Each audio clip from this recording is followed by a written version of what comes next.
Well, good day viewers. Today we have a 2004 Tundra. It's here for a couple of problems. Let's start this thing up. Note the oil pressure gauge.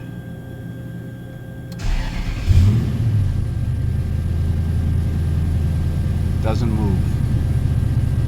The other problem is the four-wheel drive doesn't work. When I select four-wheel drive, the 4 low and 4 high lights blink. And I'm going to plug my scan tool in. I've already plugged it in, but I see that it's not powered up, so there must be no power at the DLC down there. So I got to check the fuse to start with. I don't think this four-wheel drive system is scannable, if I remember correctly. I think this can be a pain in the ass to diagnose.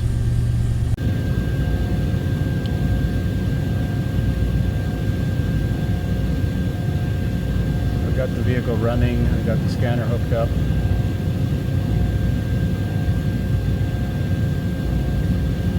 Attempting automatic ID, probably won't be able to.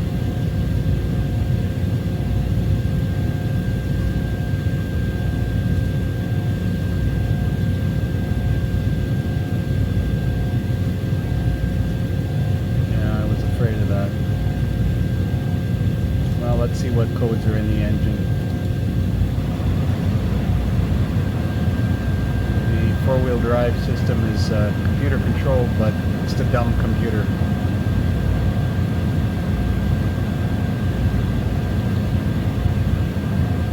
Catalyst efficiency and evap small leak. Those are not related to my problem. While we're in there, let's see if there's an oil pressure data parameter.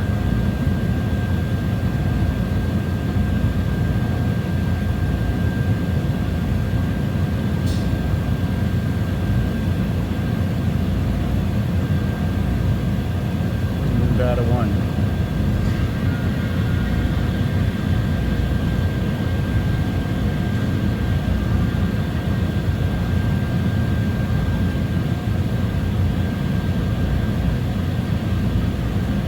Looking through the data list, don't see engine oil pressure. Snap-on, we need a keyword search.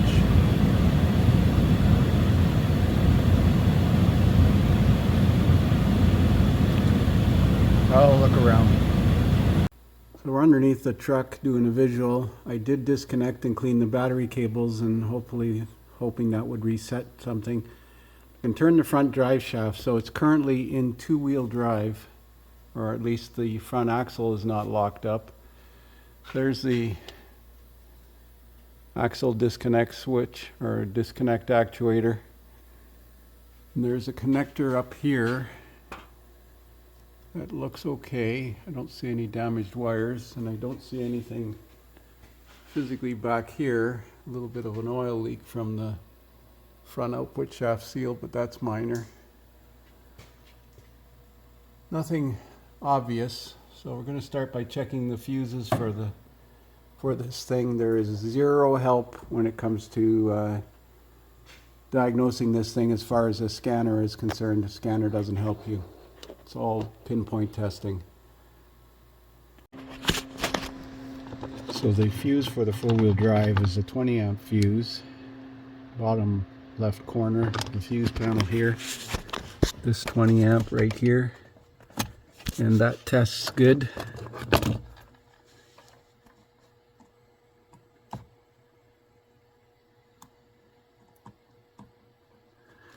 So no luck so far.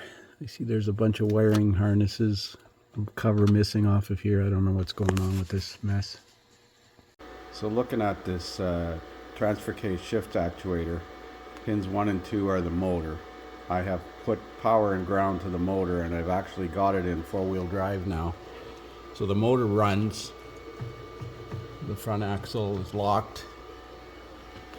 So I'm concerned about these switches. So there are 3 switches in the motor and 2 detection switches on the back of the transfer case. 1, 2. They're all pull-down circuits, so I suspect they'll all have the same voltage on them. So if I disconnect that 6-wire plug, Pin 4, the white and black wire, is a ground. So I should have 0 volts on that wire, and then I should have a voltage potential on the other 3 wires. So we're going to do that first and foremost. Okay, so I'm going to back pin 4, which is the white and black wire. I've got the key on, battery charger on it, and it reads 0.01. So we don't have a ground problem. Let's see what we got on this wire.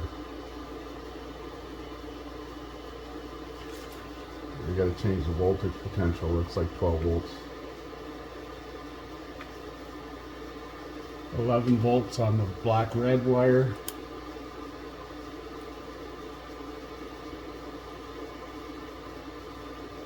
$11 volts on the black-white wire.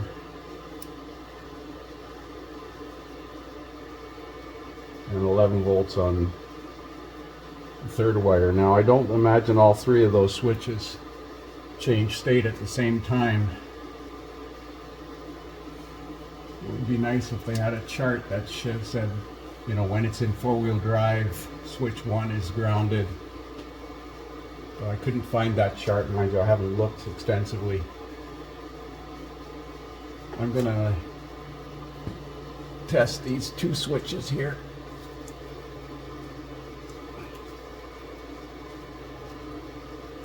Let's test this one. I'm sliding the pin down between the seal.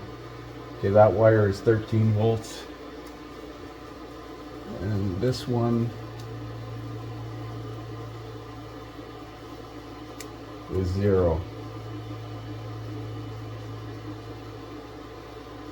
So I need to put power and ground to this motor and see that the switches change state. So I'm going to set it up.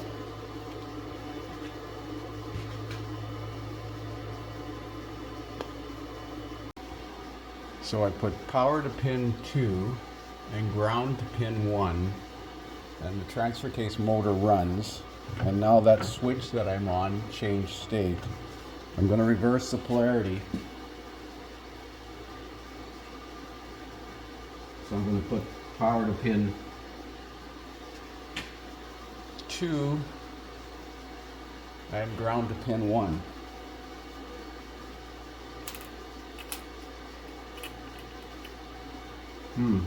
Now it's not running.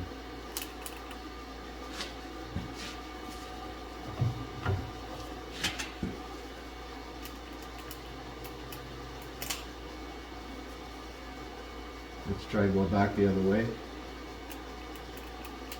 Now the motor doesn't run.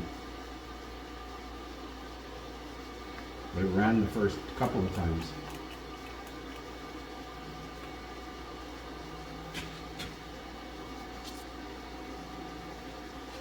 It's not, it's in 2-wheel drive now, but the front axle is locked. But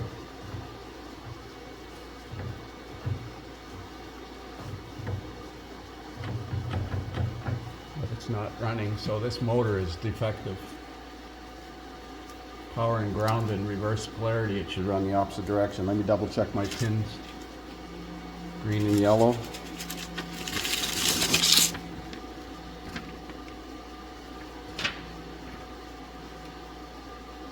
Green and yellow. So that switch did change state. Let's check this one, see what it's in now.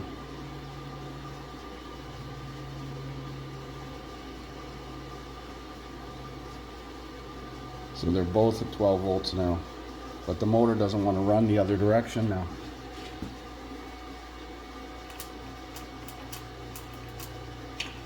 So it needs this actuator.